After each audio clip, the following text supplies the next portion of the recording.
والصلاة والسلام على عباده الذين اصطفى أما بعد فأعوذ بالله من الشيطان الرجيم بسم الله الرحمن الرحيم ونزلنا عليك الكتاب تبيانا لكل شيء وهدى ورحمة وبشرى للمسلمين صدق الله العظيم. Surah Al-Nahl of the Quran, Surah number 16, entitled The Bee. And Allah subhanahu wa ta'ala, the God of Adam alayhi salam, the God of Abraham alayhi salam, the God of Moses alayhi salam, the God of Jesus, the God who Jesus worshipped alayhi salam, and the God of Muhammad alayhi salatu wassalam, he says, and we sent down the book, namely the Quran, sent it down on thee, O Muhammad alayhi salatu wassalam, in order that this book might explain all things.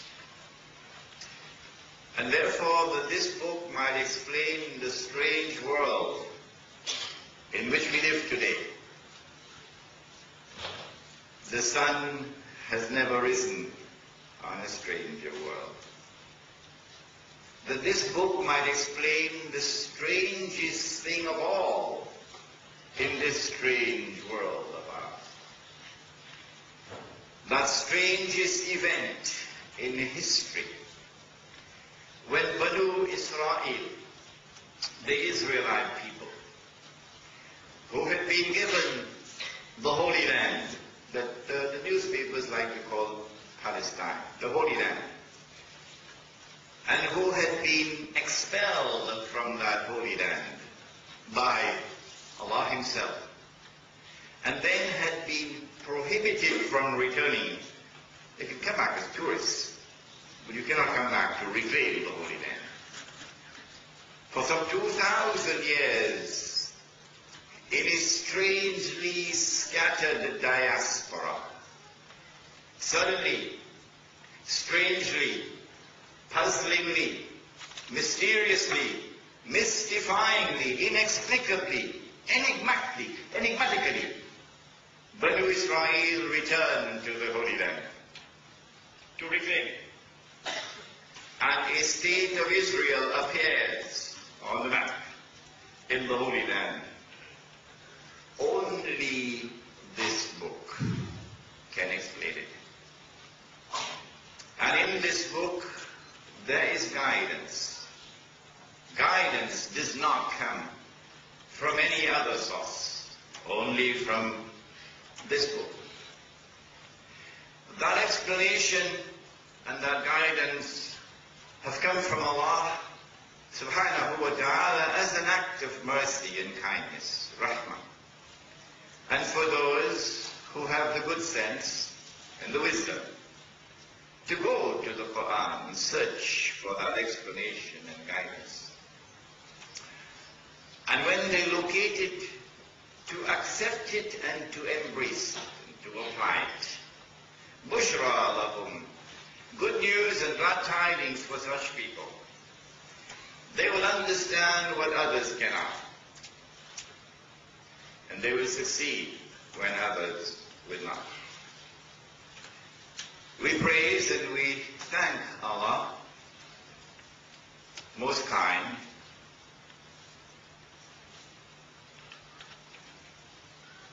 we glorify Him, and we pray to Him most humbly for His guidance and for His blessings and for His protection.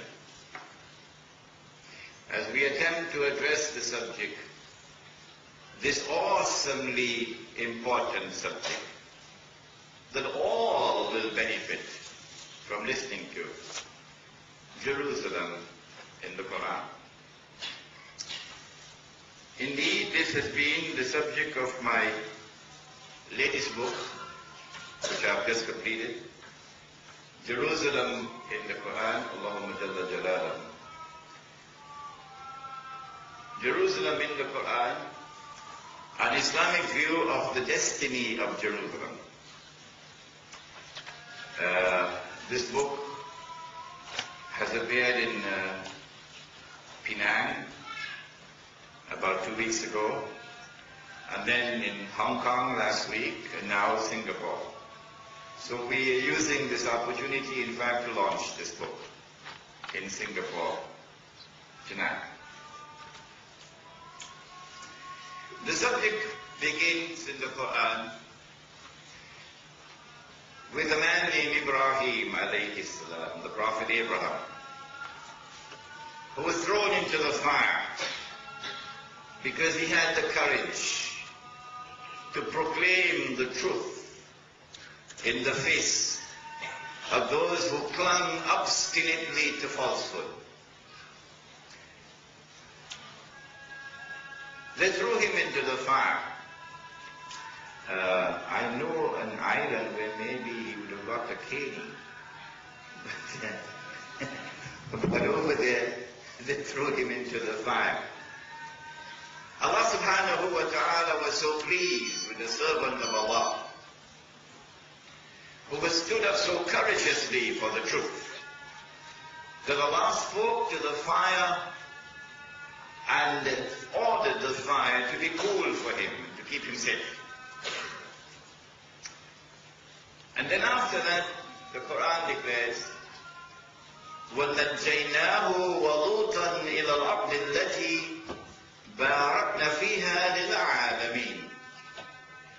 And we delivered him to safety and took him and his nephew Lut alayhi salam to a land in which we had placed blessings for all of mankind.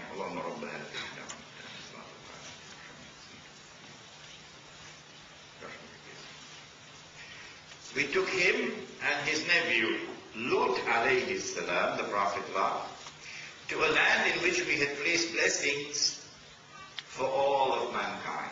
This is the introduction in the Quran to the Holy Land. If blessings were placed in this land for all of mankind, then it follows therefrom that it must be for mankind who are living a particular way of life. But then the Quran takes up the subject after Banu Israel have been brought to the Holy Land. Ibrahim alayhi salam is now living there. And Ibrahim alayhi salam is tested. Take the mother, take the baby, take them out there in the desert, leave them there. No food, no water, no shelter, no security. The modern world would say that this is something irrational. But Ibrahim alayhi salam, once he is aware that this is the word of Allah, he submits. Whether he understands or he does not. Whether he is comfortable with it or he is not. Once it is the word of Allah, he submits. And this is for all of us present who believe in the one God. Allah subhanahu wa ta'ala tested him a second time. Sacrifice your son. The modern world would say this is an irrational act. But not Ibrahim alayhi salam. Ya bunayya, he says to his son, Inni ara fil manami anni asbahu. I have been commanded in a dream to sacrifice you. Fanzur madha tara. Now son, what is your response? I'm ready, are you? And so whenever he is tested, he passes the test. Whenever we are tested, do we pass the test? Allah subhanahu wa ta'ala then conferred upon him a status.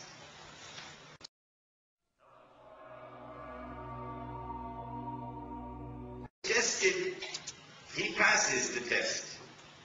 Whenever we are tested, do we pass the test? Allah subhanahu wa ta'ala then conferred upon him a status. إِنِّي جَاعِلُكَ لِلنَّاسِ إِمَامًا. I hereby appoint you as the Imam of all of mankind, which includes, of course, the President of the United States. I hereby appoint you as the Imam of all of mankind. Now, I hope you would agree with me. If he is the Imam of all of mankind, then his religion is the religion of all of mankind. And therefore there can be only one true religion. And so we reject from this platform the claim that all religions are true. And it is a measure of tolerance that you accept that they are all true. We reject that because he is the Imam of all of mankind. And therefore there is only one true religion. And it is the religion of Abraham, alayhi salam. The Quran addresses Muhammad, sallallahu alayhi wa sallam, and declares to him, ثُمَّ أَوْحَيْنَا إِلَيْكَ. And then we reveal to thee, O Muhammad, alayhi salatu wasalam, أَنِ اتَّبِعَ مِلَّةَ إِبْرَاهِيمَ حَنِيفًا. You must follow the religion of Abraham, alayhi salam. So now we know that Abraham, alayhi salam, is brought to the Holy Land and settled in the Holy Land. And there are blessings in this Holy Land for all of mankind, indicating for all of mankind who follow the religion of Abraham, the one true religion. The Quran then takes up the subject many years later, after the Israelite people had been taken to Egypt and had lived there for some few centuries and had been then enslaved in Egypt by the pharaohs. And we don't have the time to give you that story, that interesting story tonight. And then Allah raised a man and commissioned him to go and struggle to deliver the Israelite people out of slavery in Egypt. This is the Prophet Moses, alayhi salam. And he came with the truth, and Pharaoh rejected it. He came with signs from Allah. Pharaoh rejected them. He warned him. Pharaoh disregarded the warning. Pharaoh persisted in his arrogant disdain for the truth which had come with Moses, alayhi salam, and clung to his own theory that he was the truth, and that his authority is the supreme authority, and that his law is the highest law. Sounds familiar today, doesn't it?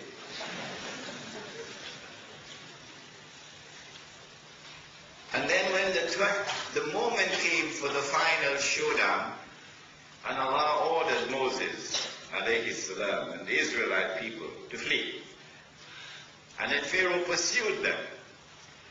And now the Israelite people, to use that quaint English expression, when they're almost to the sea, they were between the devil and the deep blue sea. Pharaoh and his army behind, and the deep blue sea in front of them. And so the enemy must have been rubbing his hands. We've cornered them now.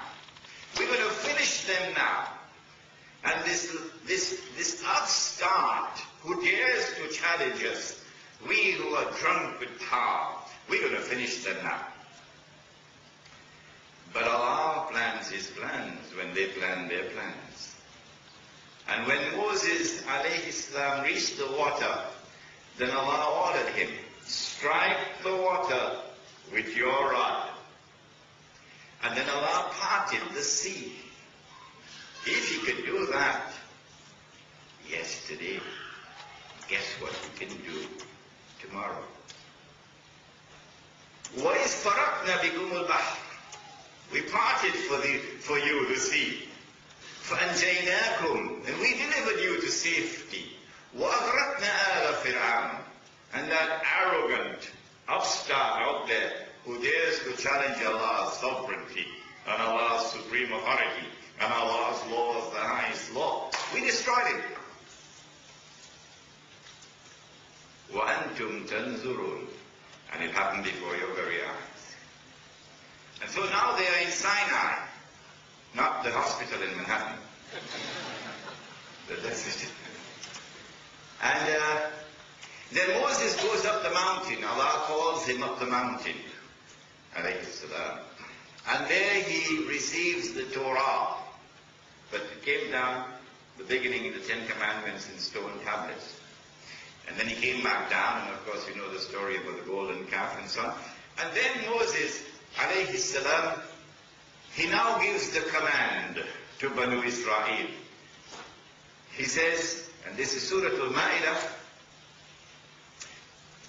يَا قَوْمِ ادْخُلُوا الْأَرْضَ الْمُقَدَّسَةَ الَّتِي كَتَبَ اللَّهُ لَكُمْ إِلَى آخِرِ الْآيَةِ O my people, come on, let us fight, let us enter, let us take control of the Holy Land which Allah gave to you. If this is in the Quran, how come we don't hear them talking about it? How come the New York Times does not spread it on a full page? Sounds suspicious, doesn't it? There is a reason why they would not touch the Quran. Come on, let us enter and take control of the Holy Land which Allah gave to you. This is Surah Al-Ma'idah.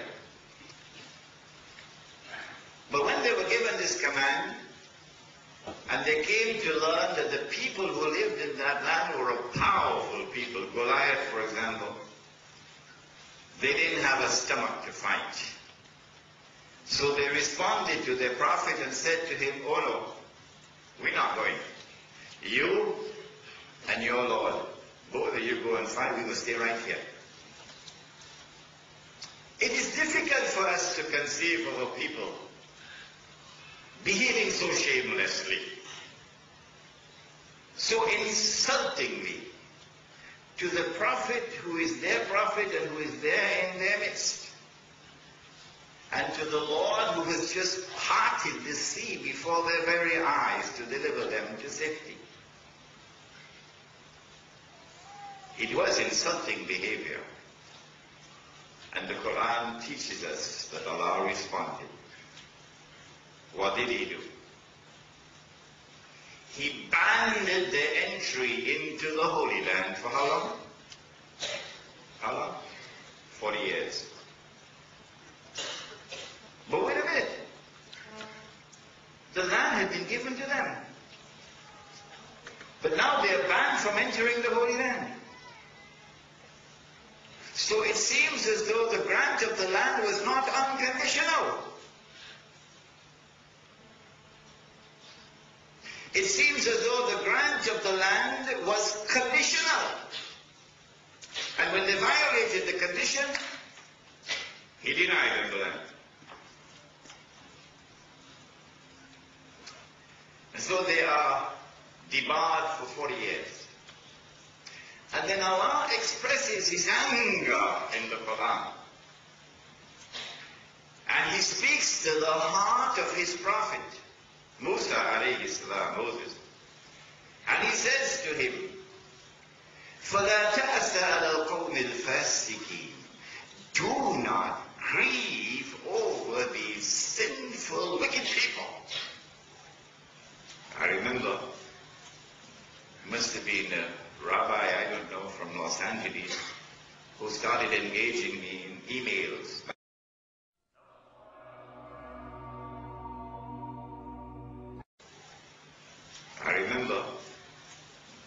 must have been a rabbi, I don't know, from Los Angeles, who started engaging me in emails back and forth on this subject.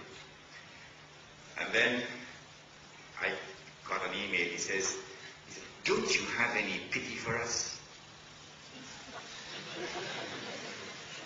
So I replied with the Quran, where Allah Himself said to His Prophet, "Do not grieve over a people who have acted in this manifestly sinful way."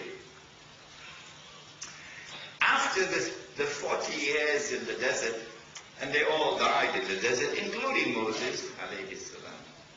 Then the next generation, after 40 years, they were allowed to enter into the Holy Land. And then they fought under Joshua, for example. And then under David, alayhi salam, they were able to consolidate themselves as a kingdom. And he, the prophet, is also a king. We have a prophet king. He is the founder of the state of Israel. It is an Islamic state because his religion is Islam, meaning a religion of submission to Allah as sovereign, a religion of submission to Allah's authority as supreme, a religion of submission to Allah's law as the highest law. This is Islam. The state of Israel under David, alayhi salam, expands and it becomes a powerful state. And then under his son Sulaiman, alayhi salam, the Prophet Solomon, its power is further consolidated. And he also builds the masjid, which they call the temple, Masjid al-Aqsa.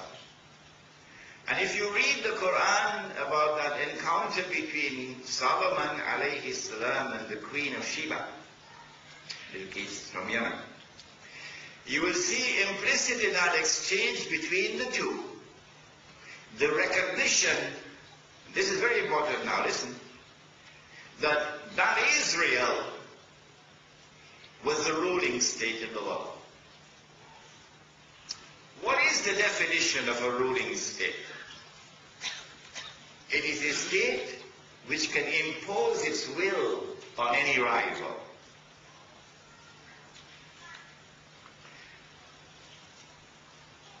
Israel is the ruling state in the world because no one can stand up to Israel and defy Israel.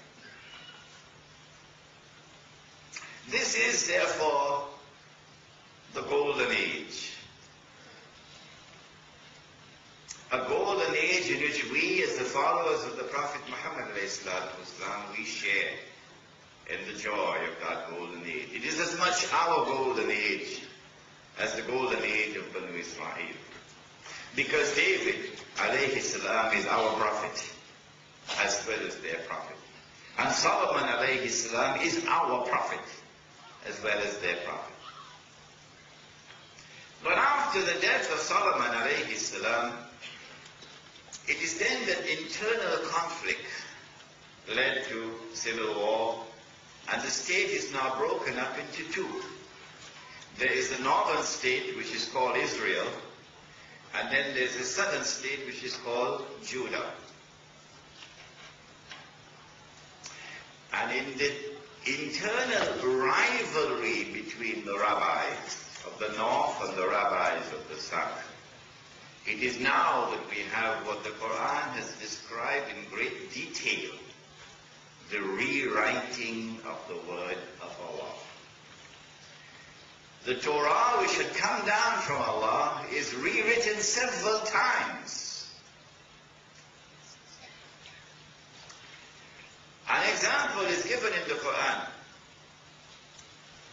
Allah had prohibited usury, riba, the lending of money on interest, prohibited. And then revelation came down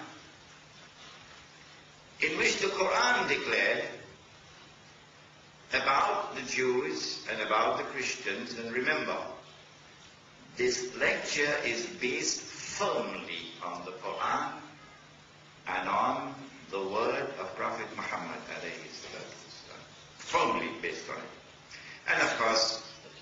us have the freedom wherever we are in the world.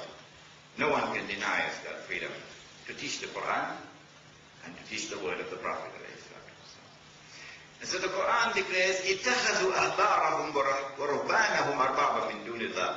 They took their priests and their rabbis as lords and gods beside Allah. When this verse of the Quran was revealed, a man came to the Prophet Muhammad ﷺ and said, O Messenger of Allah, but the Christians don't worship their priests. And the Jews don't worship their rabbis. How could Allah say so? The Prophet responded and said, did they not make halal what Allah made haram? Did they not legalize? Is it not legal now to lend money and interest? Huh? That is their shirk. Whoever legalizes what Allah has made prohibited has committed the one sin that Allah will never forgive, the act of shirk. If you legalize the lending of money and interest, for example, you have committed the sin called shirk. And then he said, did the people not accept it? That is their shirk. When we go to the Quran now informs us that they made halal the lending of money on interest, which Allah had made haram. He says that's in Surah An-Nisa. وَأَخْذِهِمُ الرِّبَى. They were taking riba, the interest on the money that they had lent. وَقَدْ نُهُوا عَنْهُ, even though it had been made prohibited for them.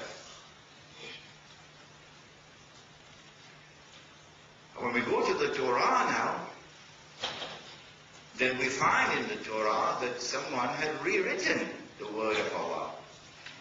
And the Torah now declares that it is haram for an Israelite to lend money on interest to another Israelite. But it is halal, it is permissible for him to lend money on interest to those who are not Israelites. That didn't come from Allah. The Quran is telling us they wrote that with their own hands. Because of this rewriting of the Torah, and a lot of this information you will find in my book outside entitled The Religion of Abraham and the State of Israel, a view from the Quran. Because of this rewriting of the Torah, this awesome sin of shirk, Allah subhanahu wa ta'ala now expels them from the Holy Land. And he speaks of this at the beginning of Surah to Bani Israel, which is Surah number 17. وَقَضَيْنَا إِلَى بَنِي إِسْرَائِيلَ فِي الْكِتَابِ لَتُفْسِدُنَّ فِي الْأَرْضِ مَرَّتَيْنِ وَلَتَعْلُنَّ عُلُوًّا كَبِيرًا. It was ordained that Banu Israel will commit this awesome fasad in the Holy Land on 2 occasions. This is the first one. Making halal what Allah had made haram and changing the word of Allah. And then he sent an army which worshipped the sun and the moon and the stars, the Babylonian army. And this army attacked that state of Israel, defeated it, destroyed the masjid, and took Banu Israel back to Babylon as slaves. But wait a minute, the land had been given to them. How come they are now expelled from the land? Allah did it.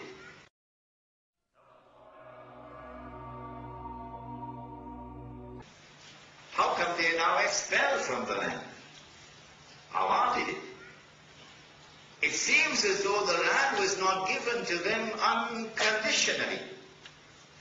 It seems very clear that the land was given to them conditionally, that there were conditions attached, and that they had violated those divine conditions. And when you violate the divine condition, even the President of the United States can't help you. Now let us see whether our theory or hypothesis is correct. Let us go to Surah Al-Anbiya, where Allah speaks and He says, وَلَقَدْ كَتَبْنَا فِي الزَّبُورِ مِنْ بَعْدِ الذِّكْرِ أَنَّ الْأَرْضَ يَرِثُهَا عِبَادِيَ الصَّالِحُونَ. And we sent it down in the Psalms of David, alayhi salam. And that came after we had sent it down in the Zikr, which is the Torah, which came to Moses, alayhi salam. What did we send down? أَنَّ الْأَرْضَ يَرِثُهَا عِبَادِيَ الصَّالِحُونَ. That only those who are my servants, and therefore who follow the religion of the Imam who I pointed, the religion of Ibrahim alayhi salam, which is Islam, only those who are my servants and who are righteous in their conduct, only they will inherit the Holy Land. Some people have difficulties in understanding what is righteousness.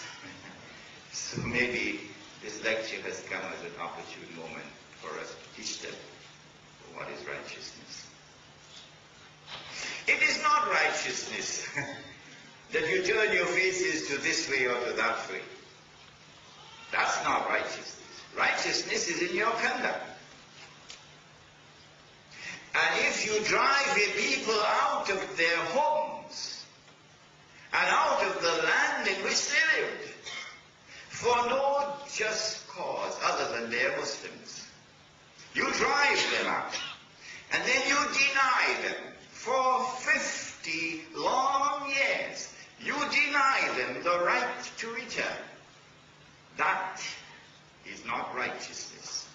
Allah says in Surah Al-Hajj, أُذِنَ لِلَّذِينَ يُقَاتَلُونَ بِأَنَّهُمْ ظُلِمُوا وَإِنَّ اللَّهَ عَلَى نَصْرِهِمْ لَقَدِيرٌ الَّذِينَ أُخْرِجُوا مِنْ دِيَارِهِمْ بِغَيْرِ حَقٍّ إِلَّا أَنْ يَقُولُوا رَبُّنَا اللَّهُ.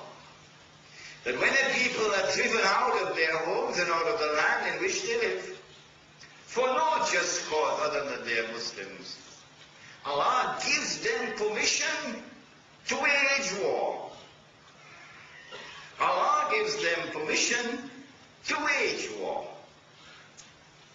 in order to respond to this oppression. And Allah says that when you wage war, Allah is sufficient to come to your help so that you will eventually be victorious.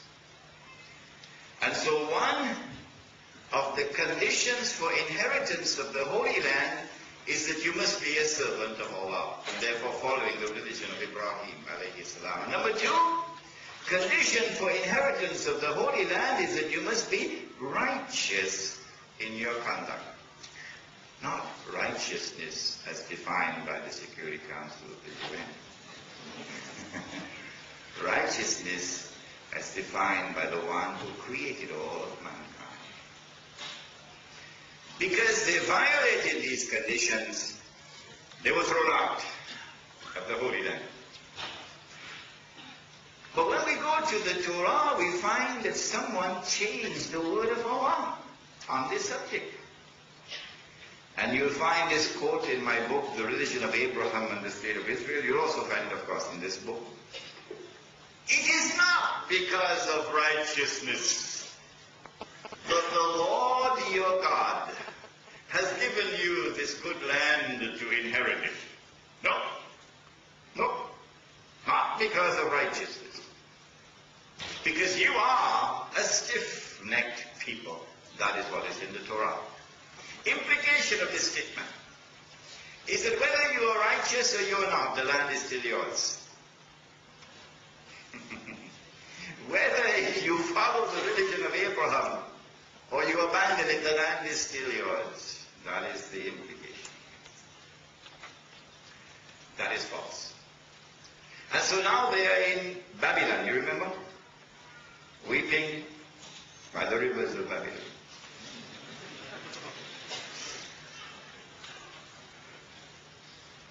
And then Allah sent prophets to them, because they're still living as a homogeneous community.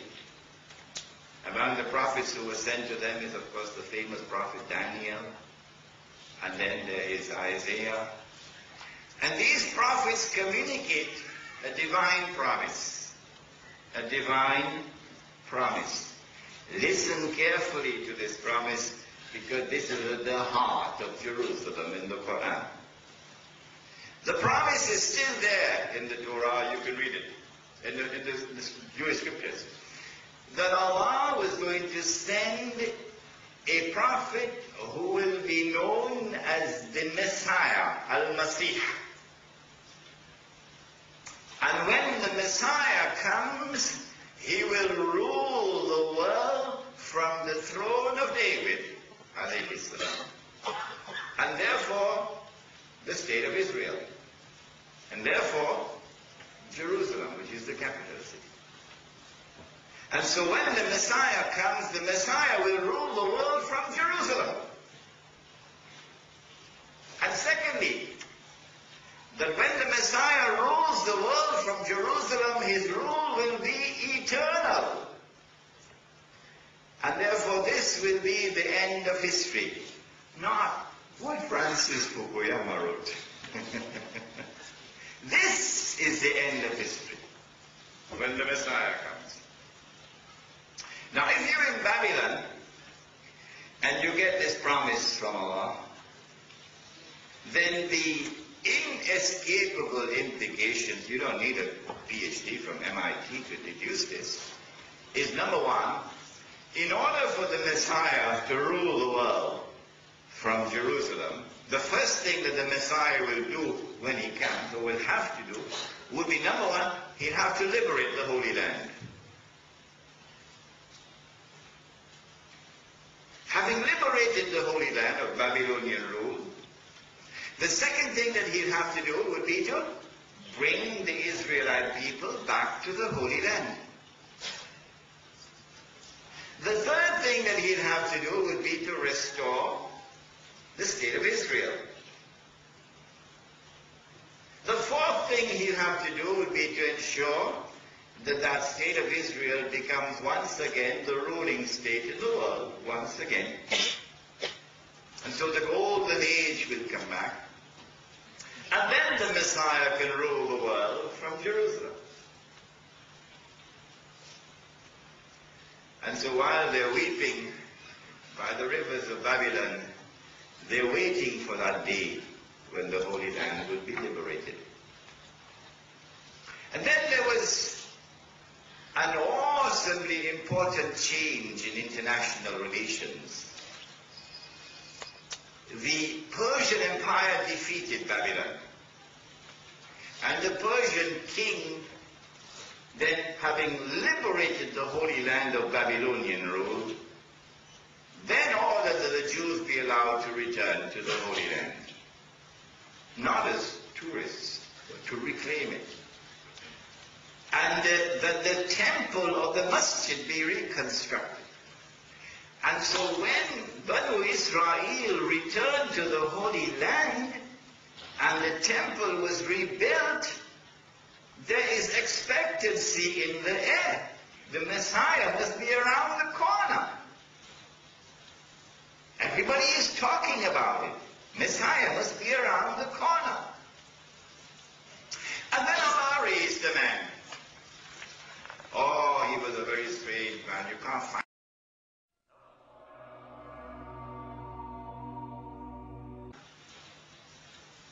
Everybody is talking about it.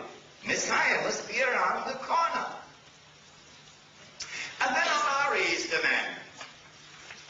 Oh, he was a very strange man. You can't find such a man in Singapore anymore.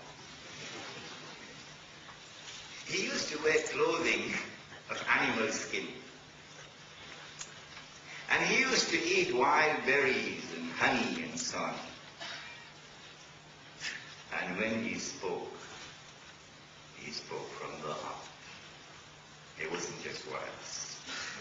And the truth came out of him. Because in his heart there was light. Singapore, are you listening? In his heart there was light. You can't buy that light in the stock market. And this man began to proclaim the truth. And this man began to denounce them for their betrayal of the religion of Abraham, and called them back to the right path. But it was like the voice of one crying in the wilderness. The rabbis wouldn't listen to him. And then this man began to proclaim, the Messiah is coming. Or when he spoke those words, it was like electricity in the air. It spread like wildfire. The Messiah is coming. And then one day, when the Messiah, who is now a grown-up man, came back to the Holy Land, he came directly in front of that man. And then when that man saw him, he said, "Here he is. This is the man you've been waiting for. This is the Messiah." The son of Mary. Who was that man? John the Baptist. Yahya alayhi salam. I told you. Taburi. Can't find people like that anymore. But when they speak from the heart. And who have light in their hearts. And when they call the people to come back to the truth and to the path of righteousness, it's like the voice of one crying in the wilderness. But when he said, "This is the man you've been waiting for, this is the Messiah," then Jesus, the son of Mary, responded and he says, "Yes, I am the Messiah." And the Quran declares, فَآمَنَتْ طَائِفَةٌ مِّن بَنِي إِسْرَائِيلَ. Part of the Israelite people accepted him as the Messiah. And they believed in him as the Messiah. Yes, they did. These are the poor. These are the ones who are humble and lowly in the spirit. These are the innocent at heart. وَكَفَرَتْ طَائِفَةٌ. But another part of Banu Israel rejected him. This is the elite. This is the administration. This is the establishment. This is the rabbis. They rejected him. Why did they reject him? Number one, وَنَعُوذُ بِاللَّهِ مِنْ هَذَا. He's a bastard. A bastard cannot be the Messiah. Why? His mother was the most famous girl in all the land. The most pious, the most virtuous, the most learned girl in all the land. Mary, who had lived in the temple itself, in the masjid, under the guardianship of the chief rabbi, Zachariah himself, from age 2 until she reached the age of puberty. She now has the monthly cycle, so she can no longer live in the masjid. When that child was in that masjid, I tell you, those rabbis must have had a lot of fun. They must have enjoyed having her in the masjid, particularly Zachariah. In those days, the masjid was built differently from today. The mihrab was not a little niche in the wall in the direction of the Kaaba. The mihrab was a separate room called the Holy of Holies, and only the chief rabbi could enter that room. And in that room were the sacred relics, like for example the Burak. So Mary was allowed into that room because Zachariah alayhi salam had guardianship over her. One day he entered into the mihrab and he found her with food. Mary, where did you get that food? So the little girl responded, I asked for it. He sent it to me. The old man must have taken off his hat and scratched his head. She asked. He sent it. I want a son. I should also ask. Huh? And then he went into the mihrab himself when he was all alone, and he asked. And then the angel appeared to him and said, your prayer has been answered. You will have a son, and his name is going to be John. Yahya alayhi salam. Not the whole world knew about this. And so Mary is a very famous girl. One day she disappears. She had left the temple and she's now living with her parents. One day she disappears. And then after a few months she returns and she has a baby. And when they ask her, Mary, whose baby is this? She points to the baby. She knows. Oh yes, she knows. Because the angel told her this baby is going to be the Messiah. So she knows. But it is a part of the divine plan that she is not to speak. She points to the baby. They said, Mary, how can a baby speak? But the baby spoke. Quran declares the baby spoke. When the baby spoke and proclaimed, I am the messenger of Allah, they said, هذا سحر مبين. A pure magic. Pure magic. And so they denounced her. They declared of her that she had committed that vile deed of fornication because she's not married. How can you have a baby? This happens when you see with only one eye. Had they been seeing with two eyes, not one, you know the second eye, the heart can see. Had they been seeing with two eyes, the external and the internal, they would have asked themselves the question. No one knew she was pregnant. No one knew. When the baby was born, well, why didn't she not get rid of it? Give it up for adoption. Put it in front of somebody's front door and run away. In New York, they put it in a garbage bin.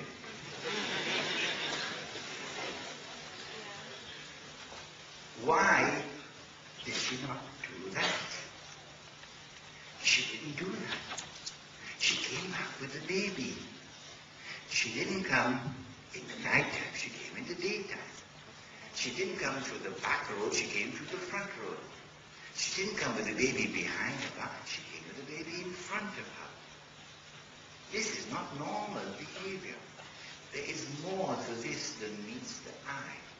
So let us hesitate. Let us pause before we rush to judgment. Let us try to get to the bottom of this.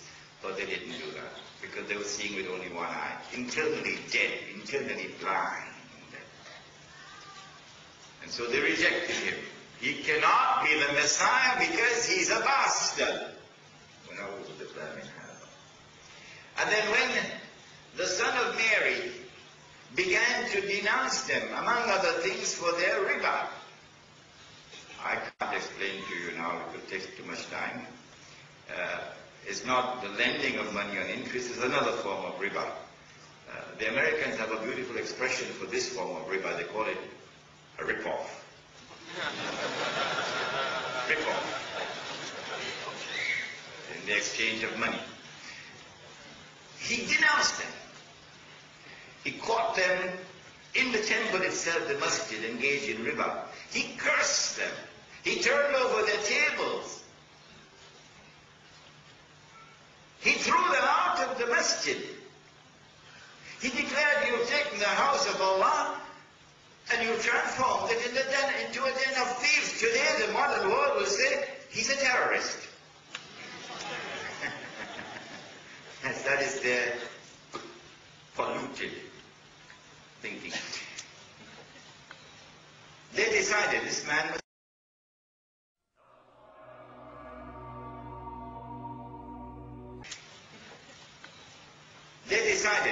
must die. They held a kangaroo court and they sentenced him to death. And then they forced the hand of a reluctant Roman government to crucify. And then they saw him die on the cross. Before their very eyes, they saw him die. When they saw him die on the cross, now it was as plain and as clear as daylight. He could not have been the Messiah. What? He's dead. But he didn't rule the world from Jerusalem with a rule which is eternal. boasted. This is in the Quran, and therefore I have the right to quote it. They boasted. We have killed him, the son of Mary, the Messiah. Of course, this is sarcasm because they rejected him. The messenger of Allah. وَقَوْلِهِمْ إِنَّا قَتَلْنَا الْمَسِيحَ عِيسَى ابْنَ مَرْيَمَ رَسُولَ اللَّهِ. This is the word of Allah in the Quran. So you can't sue me. We killed him.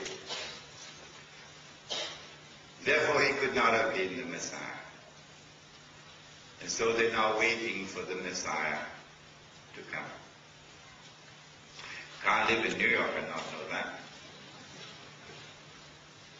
What they did not know, and no one knew until the Quran was revealed, no one knew, was that no, they did not kill him. No, they did not crucify him. Allah made it appear unto them that this is what happened. What is the explanation of what happened on the cross? It is here in this book. I don't have the time to give it to you. And then Allah raised him unto himself. So he did not experience what is known as maut. When Allah takes the soul and does not return it, then that is called maut. Allah raised him without his experiencing maut. But Allah says in the Quran, كُلُّ نَفْسٍ ذَائِقَةُ الْمَوْتِ. Every soul must taste maut. Every soul must die. And therefore he has to return one day. Yes, the son of Mary is coming back.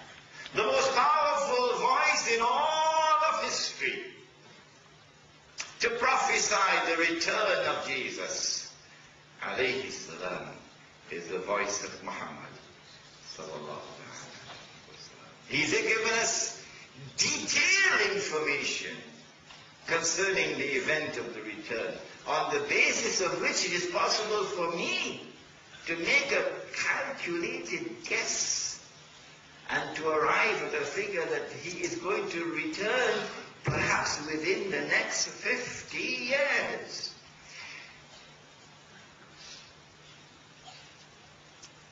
But they didn't know that. So they're waiting for the Messiah to come. When he comes back, this is precisely what he's going to do. The Prophet said, alayhi salatu wasalam, he's going to go to Jerusalem. Jerusalem. And in Jerusalem he will be hakimun adil, a ruler, ruling the world from Jerusalem with justice. And that would be a rule which would be eternal. And that would therefore be the end of history, in the sense that there's nothing to come after that to replace it. And so they are back. They're there in Jerusalem and they're waiting for the Messiah to come. Because this could not have been the Messiah, he's dead. The Quran now takes up this story from here. And what follows now, the second part of this lecture, is the more important part for you. Because in this second part of the lecture, you're getting an Islamic view of the destiny of Jerusalem that even the Security Council of the UN doesn't know about.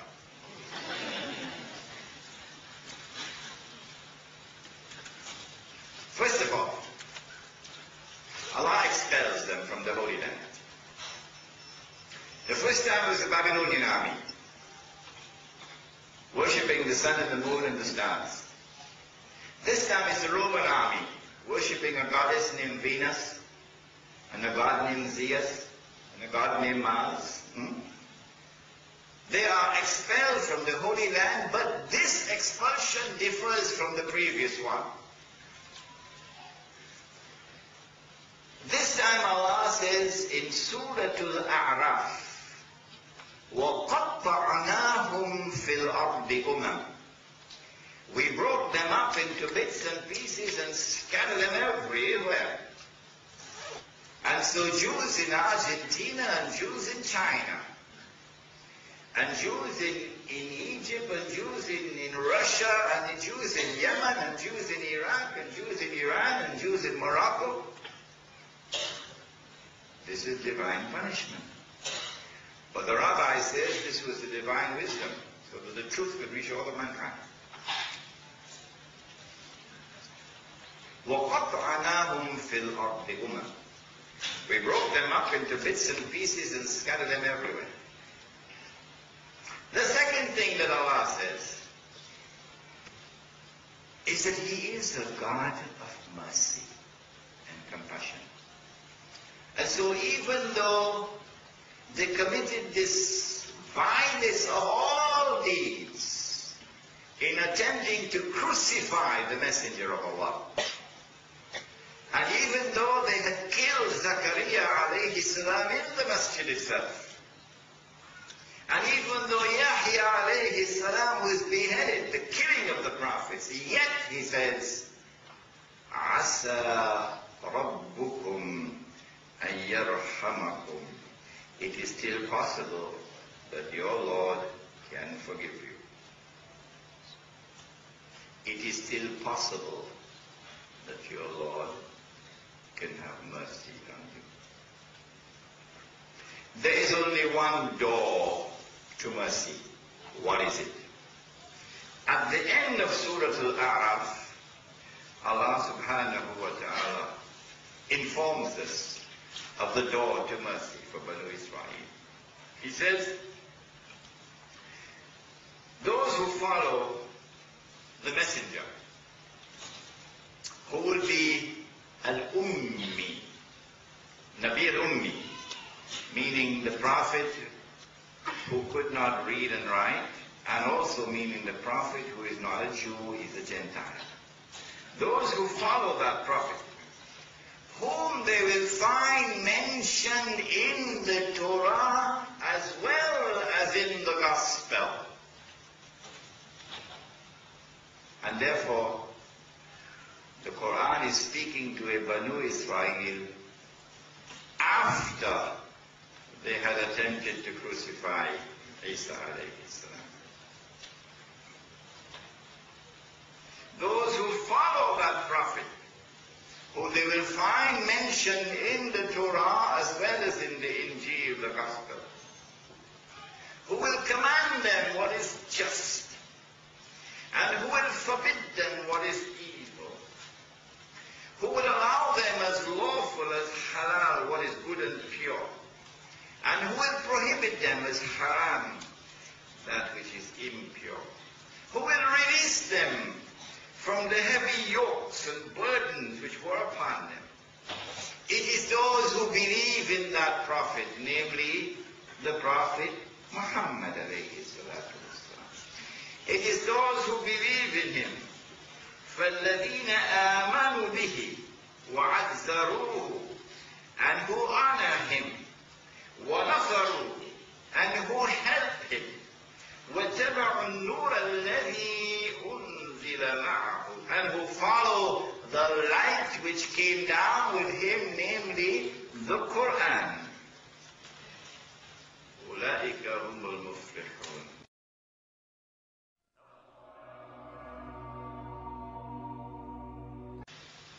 These are the ones who will earn Allah's mercy.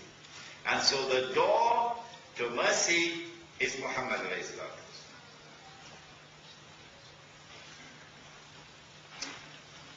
And so when the Hijrah took place, and that prophet has now arrived in Medina, and the cream of Jewish scholarship is in Medina.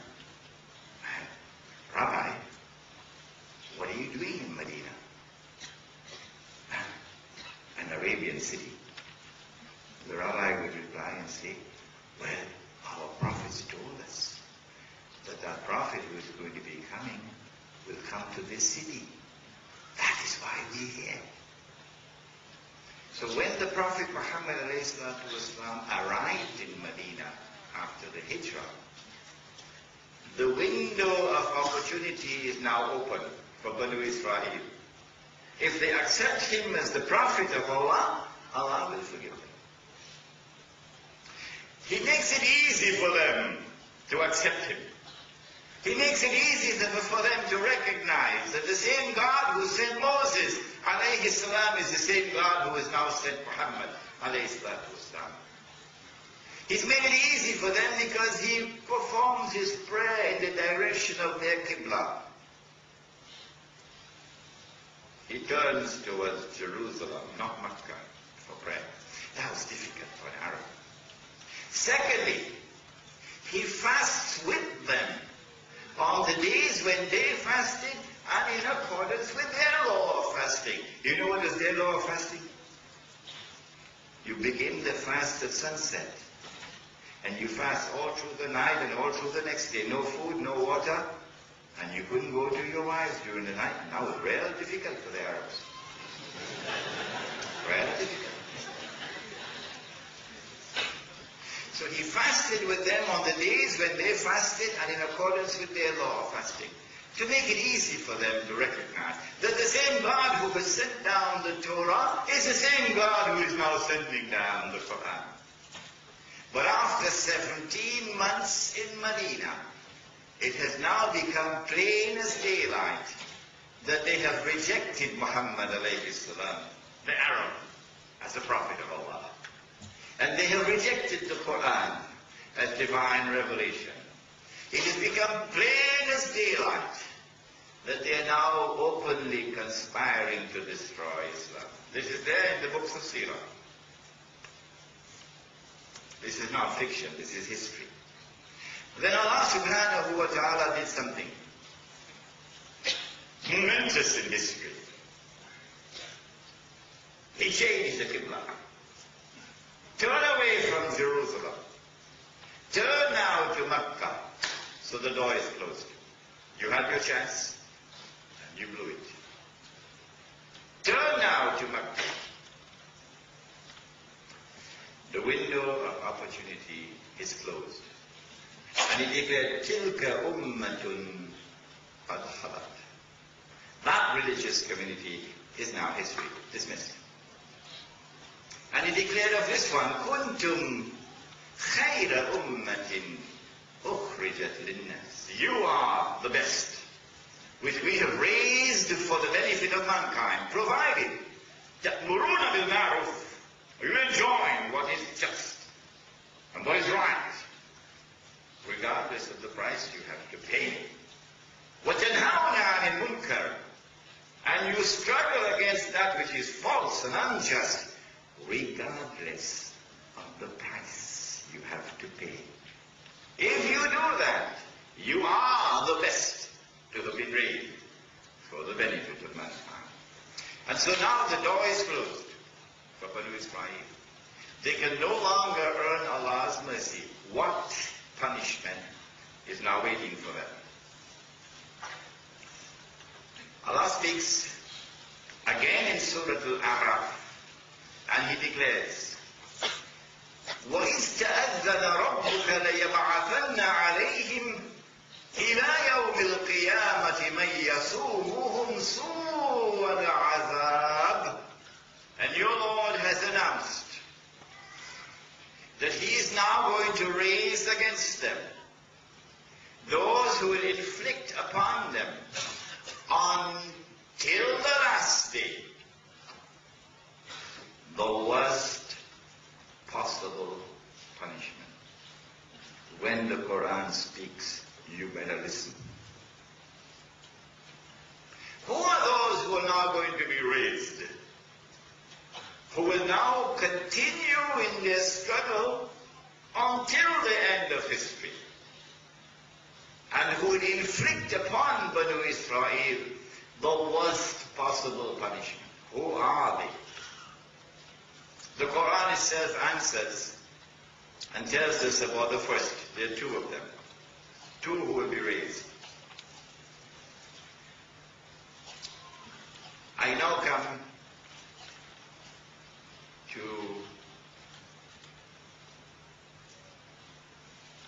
Surah Al-Anbiya, and there are 2 verses. It is somewhere around 94, 95, 96. And I would urge you when you go back home to go find these 2 verses in Surah Al-Anbiya.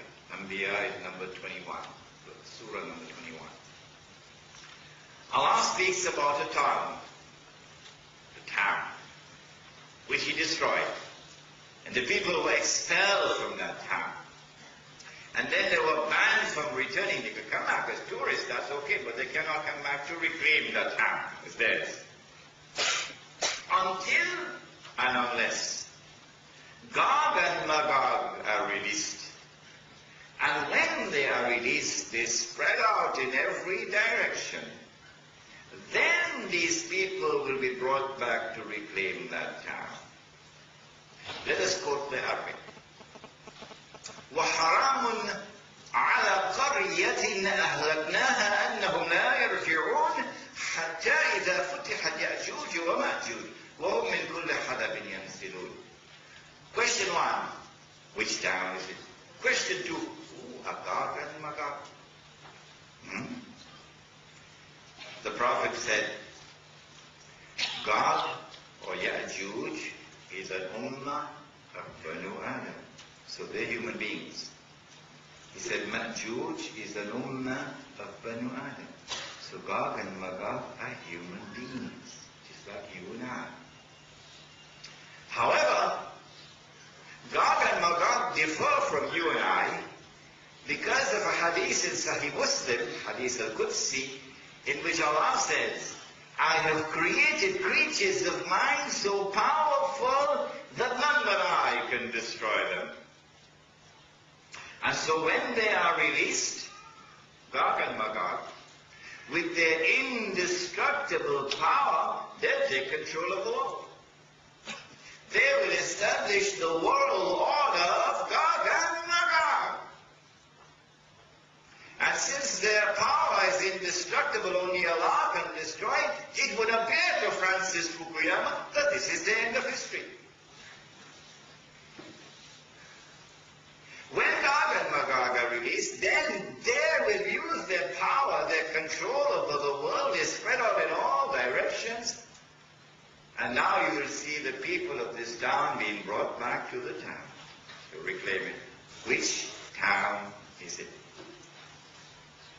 We have now come to a crucial part of our subject, Jerusalem in the Quran. Then you will see these people being brought back to their town. Not as tourists, to reclaim it. Which town is it? That is the question. Who should answer that question? Let us go to a man named Muhammad alayhi salatu wasalam. Meaning, let us go to the hadith. Let us look for all the ahadith that there are on Gog and Magog. In 9 books of hadith, there are 58 ahadith. I've gone through all 58 of them. Let us look to see whether there is any town which is mentioned connected with Gog and Magog, which was destroyed by Allah.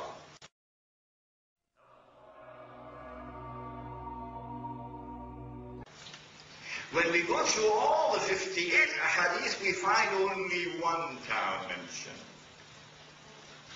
connected with Gog and Magog. And it was a town which was destroyed by Allah, and it was Jerusalem. Of course, the hadith does not have the word Jerusalem, it has the word Baitul Maqdis, in Arabic. And so we have come to the conclusion that the town which is mentioned in Surah Al-Anbiya is Jerusalem. And so what the Quran is saying, according to our interpretation, is that Allah destroyed Jerusalem, destroyed therefore the state of Israel, expelled the Jews from the Holy Land, and then banned their return. They can come back as tourists, yes, but they cannot come back to reclaim the Holy Land, unless and until Gog and Magog are released. And when they are released, they spread out in all directions, therefore they take control of the world, and therefore the world order will be the world order of Gog and Magog, and that world order will make possible the return of Banu Israel to the Holy Land. Who are Gog and Magog? Good question, eh? Good question. When we have the lecture on Surah Al-Kahf, that's tomorrow. Tomorrow at Darul Arqam at 5 o'clock, we will deal with this subject in greater detail. But for the purposes of today's lecture, in order to identify Gog and Magog, we must look for a people who are responsible for bringing the Jews back to the Holy Land. Who are they? A people who are obsessed with the Holy Land. Who are they? I want you to look at Europe. After the time of Prophet Muhammad, because Gog and Magog are released in the lifetime of the Prophet himself. The proof? 8 ahadith in Sahih Bukhari. 8. One event narrated in Sahih Bukhari 8 times. That Gog and Magog were released in the lifetime of the Prophet himself. So we have to look for a people after Muhammad والسلام, who are obsessed with the Holy Land. Europe became Christian. And that Europe is now obsessed with the Holy Land and engages in what even Singapore would know about, the Crusades. But they are the only Christians who want to liberate the Holy Land. None of the other Christians. Go do your homework, you'll see. Only European Christians want to liberate the Holy Land in the Crusades. And so we say to you, Singapore, that the Crusades were not an essentially Christian effort to liberate the Holy Land. No. The Crusades were an essentially European effort camouflaged in the clothes of Christianity to liberate the Holy Land. And then one Sunday morning, a strange thing happened. Some of the Europeans became Jews.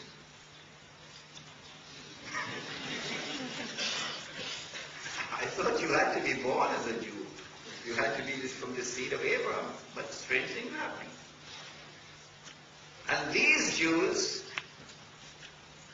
they also have an obsession with the Holy Land.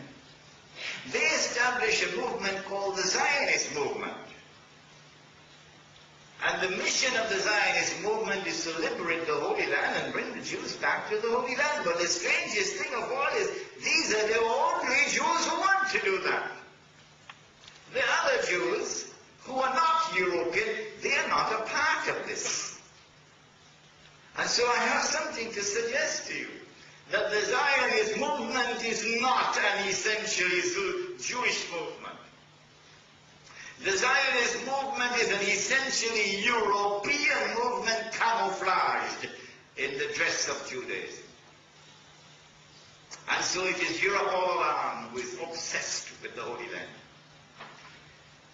And then another Sunday morning, it was the island of Britain, which is the ruling state in the world, which declares in 1917, I mean, there have been stranger things in life, but very few stranger than this, that the God-bless British government, because the churches are empty, they're being sold as bingo halls, the godless British government announces to a very startled world in 1917 that the godless British government is now going to work for the establishment of a Jewish national home in the Holy Land. So again, it is Europe, obsessed with the Holy Land. In 1919, it is a British army that defeats Turkey, the Ottoman army, and liberates the Holy Land for the Jews. And between 1919 and 1948, Britain opens the doors for the Jews to return. And 1948, Britain acts as a midwife for the baby to be born, the state of Israel. And so now it is as plain and as clear as daylight that Gog and Magog were released in Europe, and modern European civilization is the civilization of Gog and Magog. Those who control the world today, in whose hands is power, belong to the family of Gog and Magog. But Allah says, I have raised them, that they may inflict upon Banu Israel, until the last day, the worst possible punishment. And so Gog and Magog are actually taking Banu Israel for a ride. And it's the last ride on which they'll ever go. Who else will Allah raise? Because the verse of the Quran says Allah is going to raise against them those who will inflict upon them until the last day the worst possible punishment. Who else will Allah raise? We now turn to the Prophet Muhammad to answer that question. And this is a very interesting part of the lecture, so sit down and relax. The Prophet said that Allah created a being and endowed that being with awesome power, awesome versatility, and what I describe as a PhD in deception. And Allah would release that being into the world. And when that being is released into the world, he will be known as Al-Masih al-Dajjal.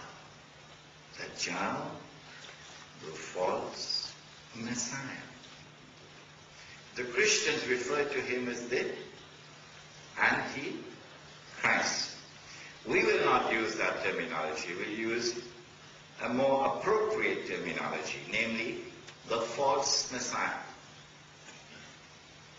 Dajjal will have as his mission that he will have to impersonate the true Messiah.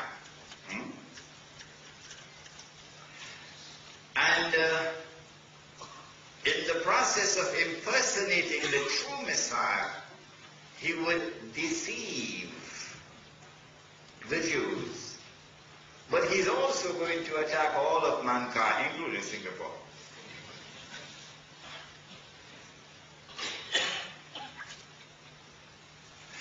When Dajjal is released, and when we can see him, Dajjal, the false Messiah, will appear as a human being, as a Jew. He would be a young man. He would be powerfully built. He would have curly hair, and I'm not going to say anything about his eyes.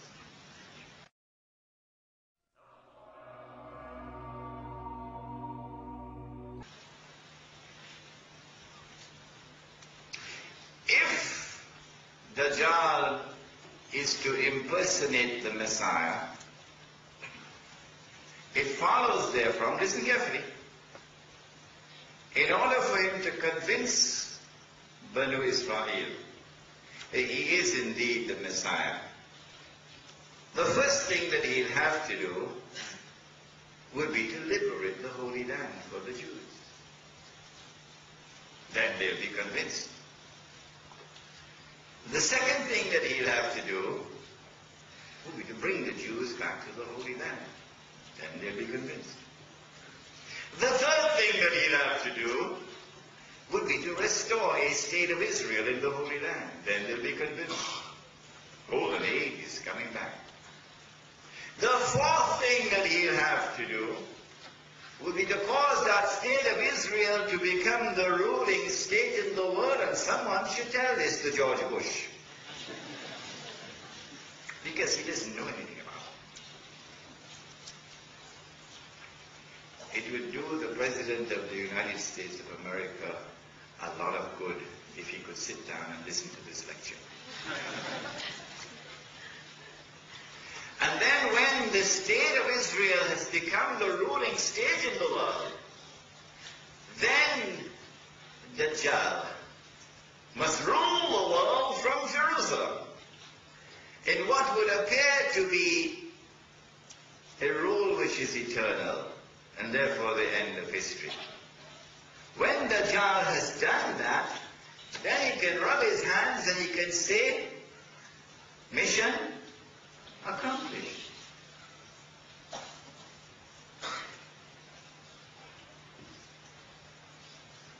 The Prophet ﷺ, after the change in Qibla,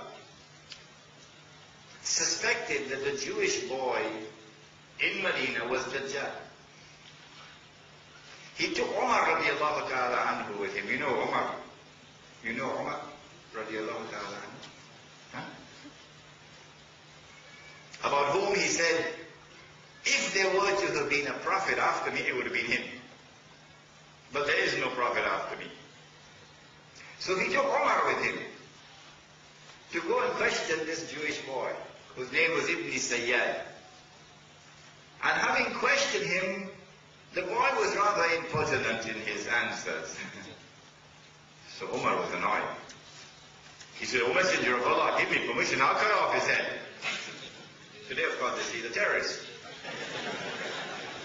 That's their polluted thinking. The Prophet said, "No, Umar.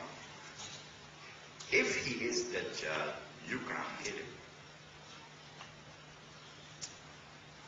And if he is not Dajjal, then it would be sinful to kill him."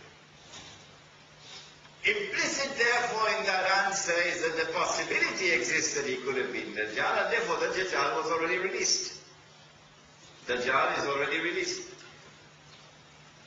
In the lifetime of the Prophet ﷺ, after the change in Qibla. So the door is closed now for Banu Israel to earn mercy. Now we come to perhaps the most important hadith of the evening. When we address the subject of Dajjal, inshallah, on Wednesday night at Masjid Abdul Alim Siddiqui, we'll deal with the subject in greater detail. But listen to this part of the subject now. He said, sallallahu alayhi wa sallam, when Dajjal is released, he will live on earth for 40 days. One day like a year, one day like a month, one day like a week, and the rest of his days like your days. This hadith is in Sahih Muslim. Okay. And so at the end of his life on earth, his day will be like our day. And so he will be in our dimension of time. So we'll be able to see him, a Jew, a young man, powerfully built with curly hair and so on. But where would he be on earth at that time? Answer, of course it has to be Jerusalem, ruling the world as the head of the state of Israel, ruling the world from Jerusalem. Where would he be when he's released on earth? In a day which is like a year. Question 1. Question 2. Where would he be when his day is like a month? Question 3. Where would he be when his day is like a week? I tell you, not even the University of Singapore could answer that question. Do we have answers to these questions? Yes. Praise be to Allah, who sent Muhammad alayhi salatu wasalam, who has given us the answer to question 1. And that answer helps us to answer question 2, and that helps us to answer question 3. So now sit down and relax. I'll narrate an event. And then the Prophet told the people, sit down in the masjid. I have something to say to you. Tamim al-Dari came to me and told me something about Dajjal which confirms what I've been saying to you. So this is true. And Then the rest of it comes out of the lips of the Prophet himself. Tamim al-Dari got on board a ship with some 40 of his companions. And then a storm came and blew the ship for a whole month. Singapore, have you studied geography? If you're on the western coast of Arabia, western coast, and you get on board a ship, you have to be either in the Red Sea or the Mediterranean Sea. I mean, somebody in Cape Town told me Atlantic Ocean, but forget that. In school. Either the Red Sea or the Mediterranean Sea. But if you're on the Red Sea and a storm comes and blows your ship, will you take a whole month before you reach land? No, not the Red Sea. So we eliminated the Red Sea because the storm came and blew the ship for a whole month before they reached land. So you have to go all the way across the Mediterranean Sea. When they reached land, it was an island. And when they got on shore, they were confronted by this very hairy beast or creature. So much hair on the body of this creature, you couldn't tell which side was head and which side was tail. Like sometimes in Lower Manhattan, you can't tell who is a man and who is a woman.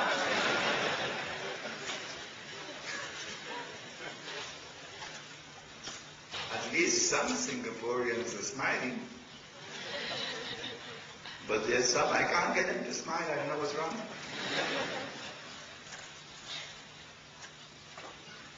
And then the beast spoke, and the beast said, I am Dajjal. No, sorry. I am Jassas.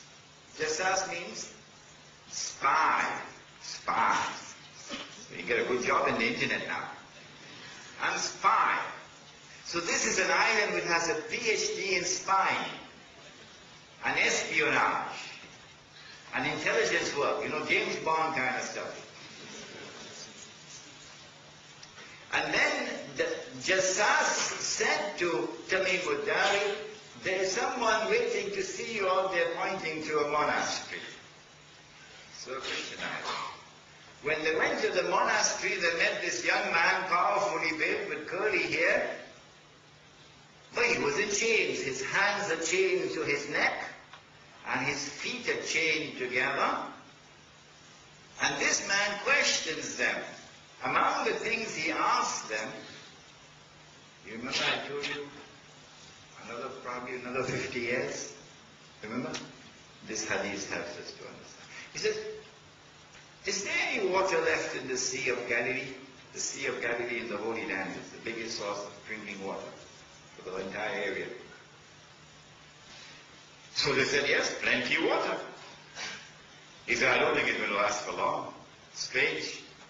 Because tomorrow night, tomorrow at Darul Come at 5 o'clock, we find a hadith of Sahih Muslim that when Gog and Magog are released, the first of them will pass by the Sea of Galilee and start to drink the water. And by the time the last of them pass, they'll say there used to be water here.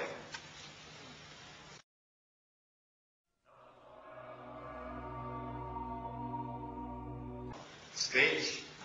Because tomorrow night, tomorrow at Darul Come at 5 o'clock, we find a hadith of Sahih Muslim that when Gog and Magog are released, the first of them will pass by the Sea of Galilee and start to drink the water. And by the time the last of them pass, they'll say there used to be water here. When the last of them pass will be a time when the Son of Mary comes back. Guess how much water there is in the Sea of Galilee now. I'll give you the answer tomorrow. Inshallah. So he asked, is there any water left in the Sea of Galilee? They said, yes, plenty. He said, I don't think it will last for long. Then he says, I am Dajjal. And when I'm released, I'm going to enter every town and every city, but he didn't mention Kampung.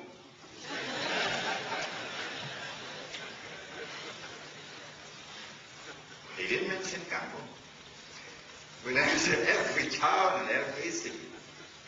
But not Makkah and Medina, because the angels are going to protect Makkah and Medina. So now we know that when Dajjal is released, he's going to be released on this island. And it is from this island that he has to launch his mission in a day which is like a year. And nobody knows how long is a day which is like a year. And from this island he has to launch his mission to impersonate the Messiah. And therefore to liberate the Holy Land, to bring the Jews back to the Holy Land, to restore a state of Israel in the Holy Land, etc. Which island is it? Which island is it? Do I have the right to ask that question? Absolutely. Now this is my answer. And my name is Imran Hosein. So you can differ with me.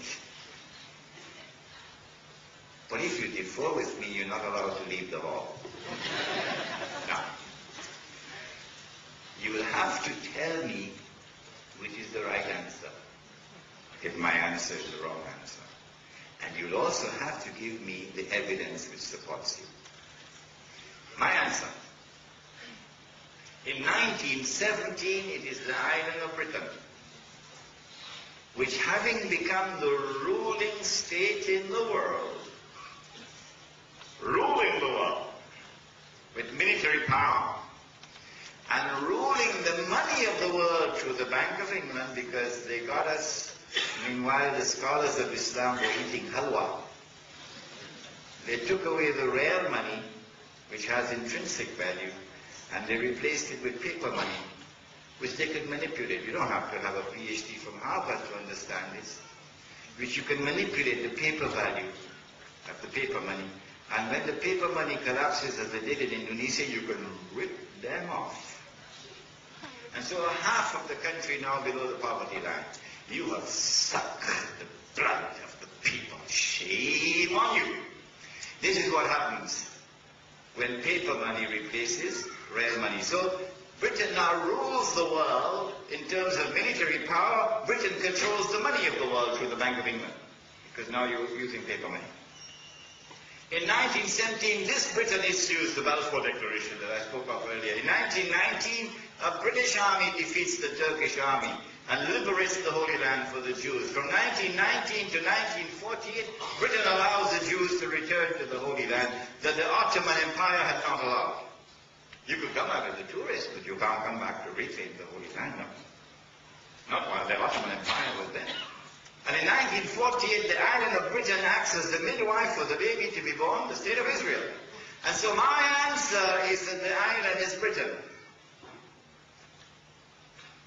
If you differ with me, you must tell me which is the right answer. And you must give me the evidence which supports you. But you have the freedom to differ with me, because this is my opinion. And so I answer and declare that when the false Messiah is in a day which is like a year, it is from Britain that he attacks. Britain is the headquarters of Dajjal. One day, Britain is no longer the ruling state in the world. The First World War comes around, and it is launched by way of a terrorist attack, which bears the same fingerprints of September the 11th, incidentally. And this terrorist attack launches the First World War. And Britain is forced into the war by those who planned the attack. And within 2 years of the launching of the First World War, Britain is about to surrender. Germany has encircled Britain with her submarines. Britain is no longer the ruling state in the world. And then, in a chapter of history which is still to be written, but we know what happened, Britain is offered a deal. A deal. If you will promise us the Holy Land, we will bring the United States into the war. So the Zionist movement succeeds in getting the Balfour Declaration. The United States enters into the war, and the tide of the war turns, and Germany is defeated. But the United States is now the new ruling state in the world. Not only does the United States of America have the military power also rules the money of the world. Because the sterling pound is now replaced by the US dollar. The Bank of England is now replaced by the World Bank and the IMF. And London is no longer the financial capital of the world, it is now Washington. If there was any doubt concerning the United States as a new ruling state in the world, look at the Second World War. It is an American general, a man named Dwight Eisenhower, who is the commander-in-chief of the armed forces, the Allied forces, etc. I don't want to take your time too much because I believe you all are in agreement with me. The United States has taken over for Britain as a new ruling state in the world. But when the United States takes over for Britain, there is a strange, a puzzling, a baffling, a mysterious, a mystifying, enigmatic relationship between the United States and the State of Israel which defies rationality. The United States supports Israel, right or wrong. The United States provides massive financial aid, economic aid, military aid, transfer of military technology, and so on and so on and so on. And so the baby grows up into a very strong, powerful man now. Israel is now a nuclear power and a thermonuclear power on par with the nuclear powers of the world. Thanks to the United States. Some of it went through the front door, some went through the back door. And so we say that when the false Messiah is in a day which is like a month, it is from the United States of America that he is launching his attack. This is the headquarters. The question is, will a day which is like a month last forever? Will the United States of America be the ruling state in the world forever? No. Well then, when the United States is no longer the ruling state, who will replace it?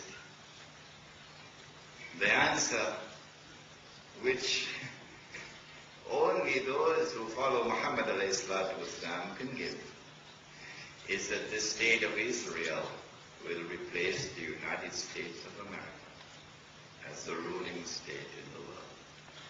And that's coming. That is around the corner.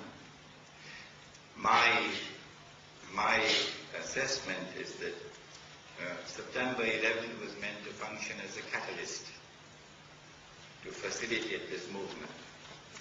If the President of the United States of America had been killed and Allah that he was not killed, he had been killed, then this movement would have been accelerated.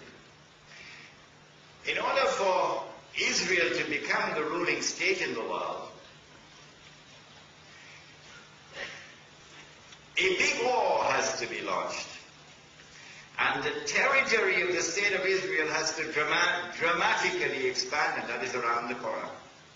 Because the Torah says, with the Zionist movement considered to be the title lead of the state of Israel, the Torah says that the territory of the state of Israel extends from the river of Egypt to the river.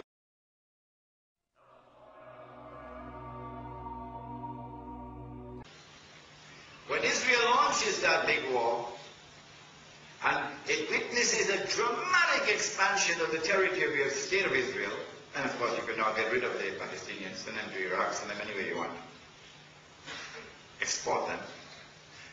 And the United States economy collapses because of an attack on the US dollar.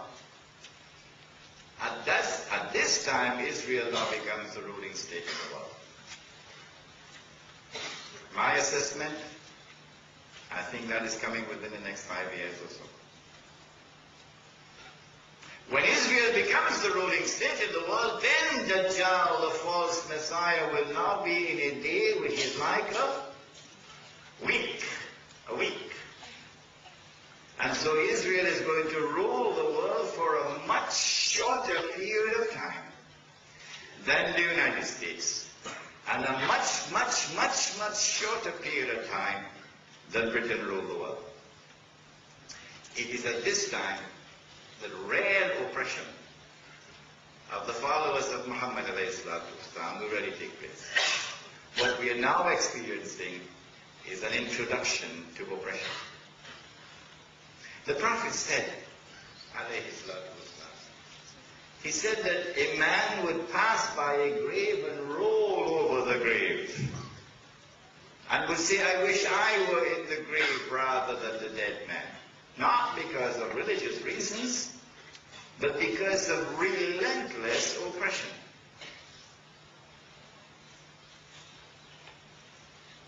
When a day which is like a week comes to an end, which will be perhaps, how much, 25, 30 years, then the false Messiah will now enter into a day which is like our day. So now he'll be in our dimension of time. So now we will see him as the ruler of the state of Israel, ruling the world from Jerusalem.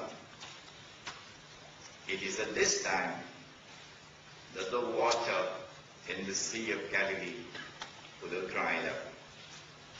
How low is the water level now? Tomorrow I'll tell you. Inshallah. The Prophet said, Allah's blessings be upon him, that a Muslim ruler will die. Couldn't have been Hafiz al-Assad because he's already dead. And when this Muslim ruler dies, there will be dissension concerning succession. And then a man will come out of Medina and hurry to Mecca. And the people of Mecca will come out to him to urge him and force him to accept the pledge of allegiance or the bay'ah.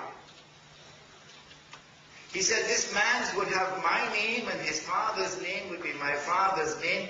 He would have a broad forehead and a large nose, and he'd be known as Al-Mahdi, Imamul Mahdi.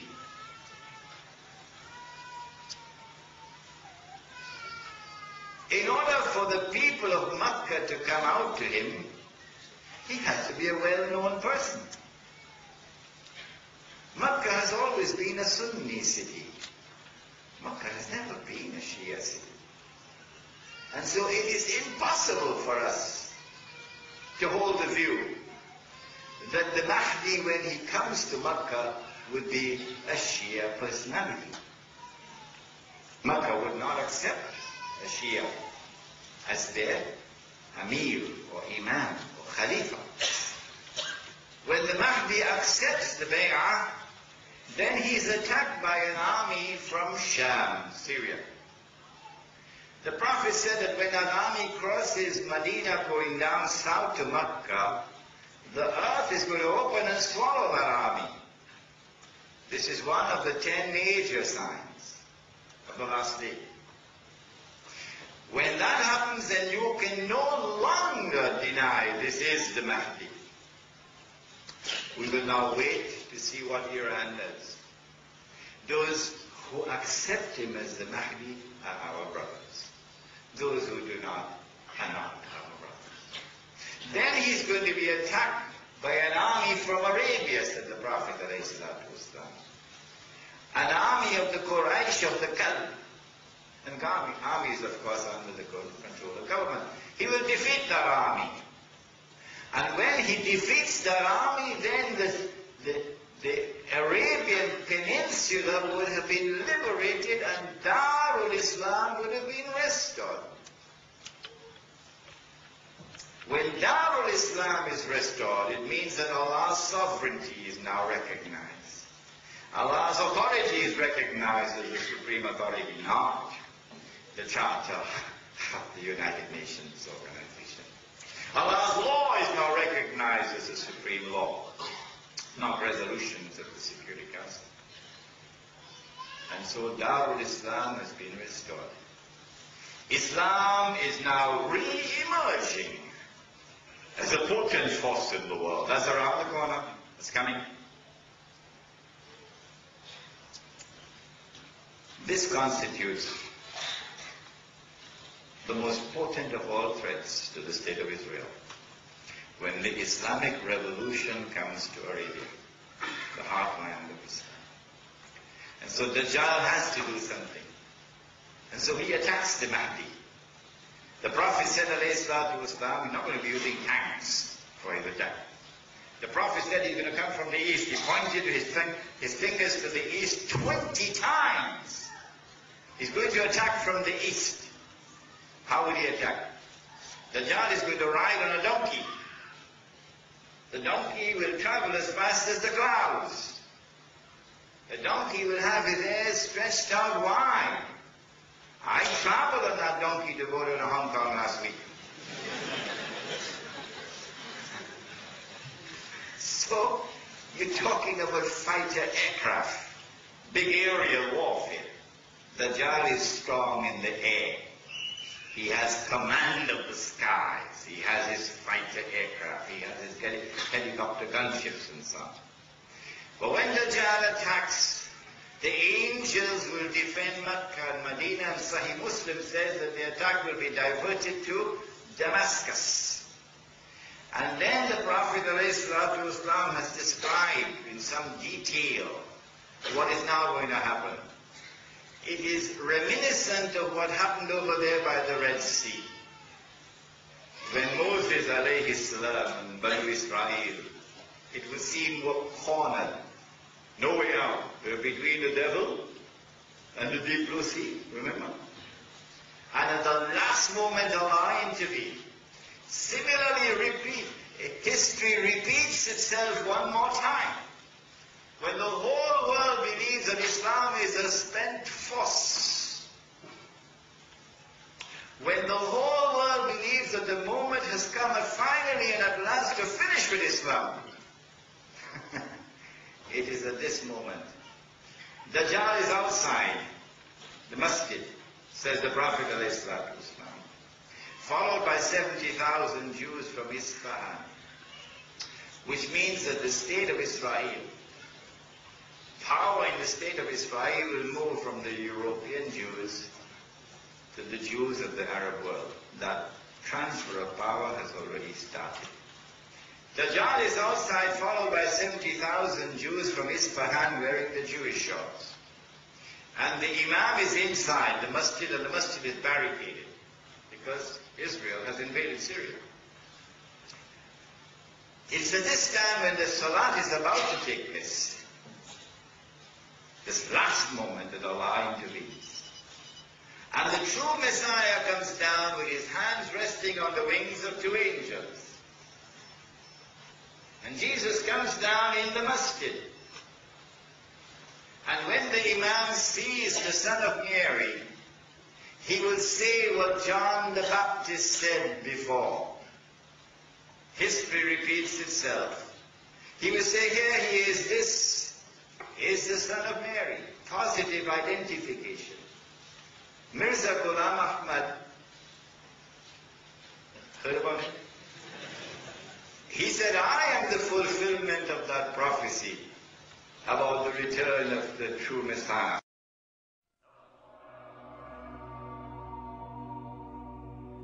Mirza Ghulam Ahmad,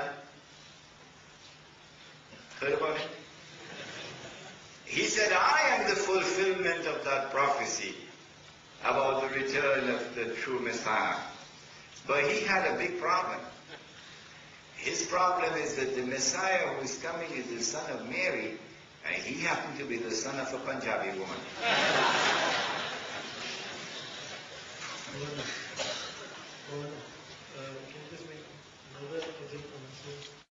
The Salat, the prayer. The son of Mary will say, no, the people have appointed you as the Imam, you lead. After the prayer of the Salat is finished, in which the son of Mary will worship and pray and bow down, prostrate before the God of Abraham, the one God. He will worship God. Don't worship him. When the Salat is over, he will then say, open the gates. All of this is in the hadith of Sahih Muslim. When he comes out, the false Messiah will see the true Messiah.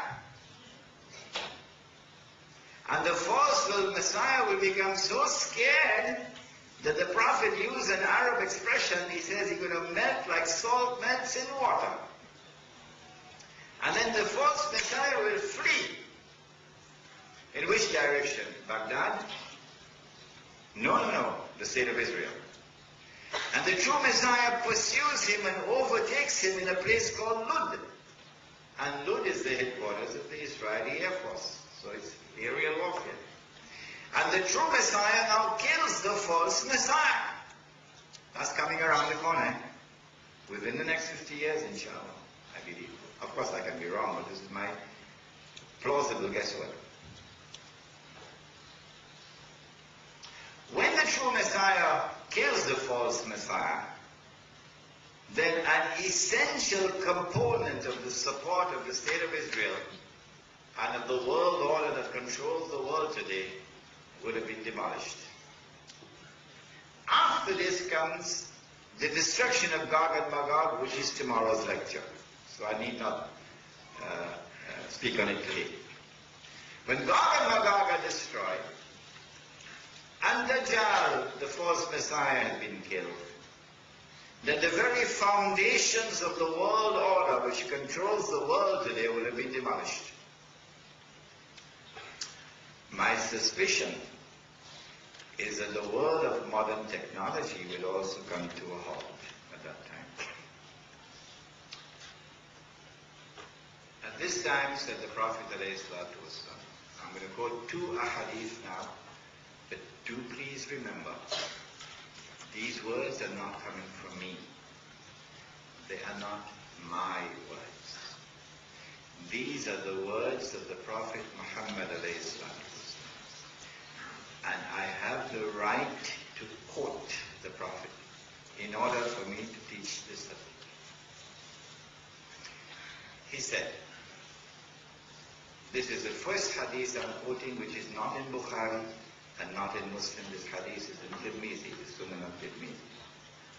He said, when you see the black flags coming from the direction of Khorasan, go and join that army, even if you have to crawl over ice. Those are his words. Where is Khorasan? The illustrious Pakistani scholar Dr. Israr Ahmad has done the research and has explained to us that Khorasan at the time of the Prophet ﷺ is that large geographical territory of which Afghanistan is the heart. Includes the northwest of Pakistan and the northeast of Iran and territory north of Afghanistan. But what is quite symbolically important about the heart of that territory is that Britain tried to colonize it, and Britain failed when Britain was the ruling state in the world. And then the Soviet Union tried to colonize it when the Soviet Union was a superpower, and the Soviet Union failed. And guess who is trying to colonize it now?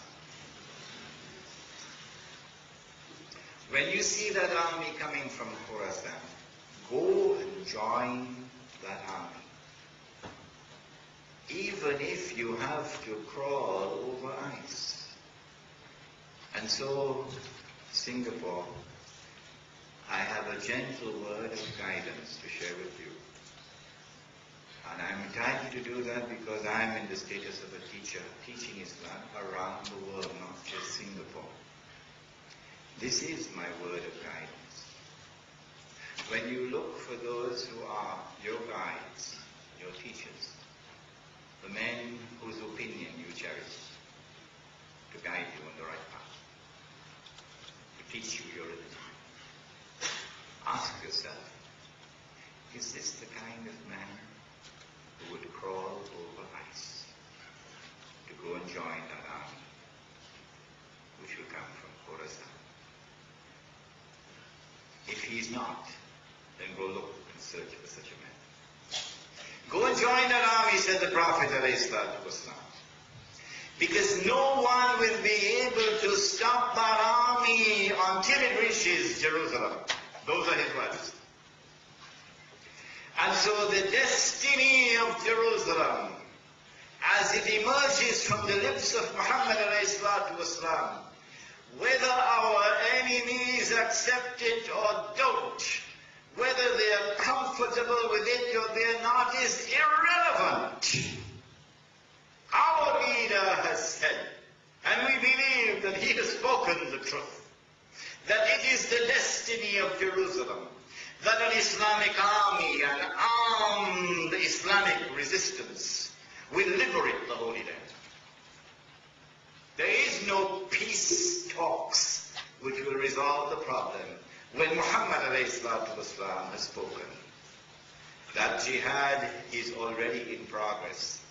You don't need anyone to declare jihad. The jihad is already in progress, and what is more, no one can stop it. If you do not have in your heart the longing and desire to participate in that jihad in whatever way you can, then there's a big question mark concerning your faith.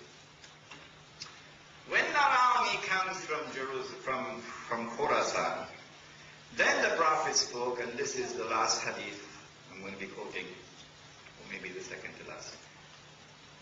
He said, now, this hadith is in Sahih Bukhari. It is also in Sahih Muslim. It is therefore muttafaqun alayh. It is the strongest, most authentic possible statement of Muhammad ﷺ. These are his words. Do not say that they are mine. They are his words. He said, لَتُقَاتِلُنَّ الْيَهُودِ. You will most surely fight the Jews. That's already happened. وَلَتَقْتُلُنَّهُمْ. And you will most certainly kill them, meaning you will be victorious.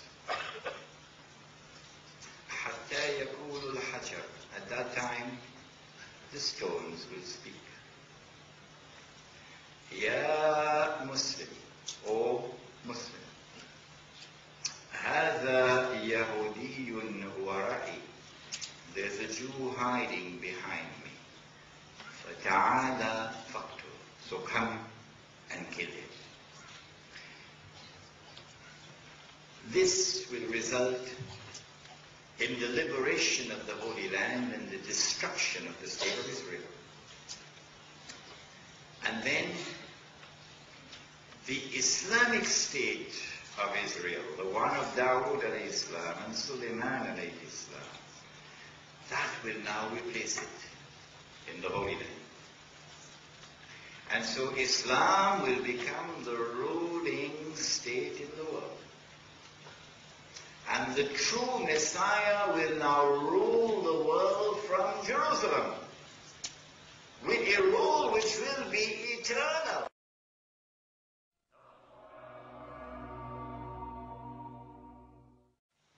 And the true Messiah will now rule the world from Jerusalem, with a rule which will be eternal, meaning there is nothing to replace it. This is the end of history. The Imam al-Mahdi will live for only 7 years, but then he'll die. Said the Prophet Muhammad ﷺ. I don't have this information, I'm giving you what the Prophet said. But Isa alayhi salam will live for 40 years. The Prophet said that Jesus alayhi salam will get married. The Pope doesn't know that. I hope he'll marry a Palestinian girl. Yes. And he will have children. Yes.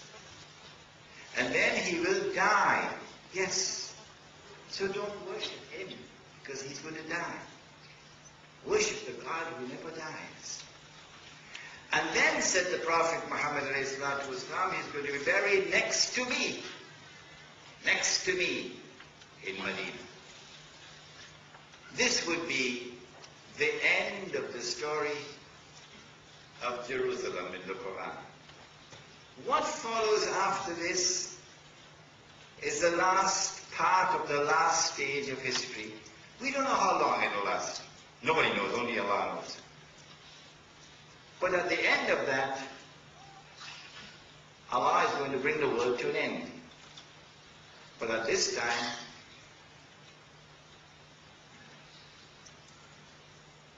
make up your mind for this hadith now.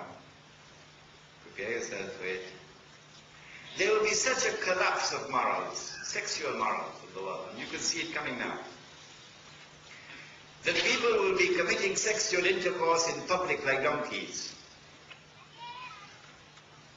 And the best man of that age will be one who would pass by and see two people having sex in public, and he would say to the man, "Can't you at least take her behind the wall?" That is the tomorrow that is coming. And then Allah will bring the world to an end.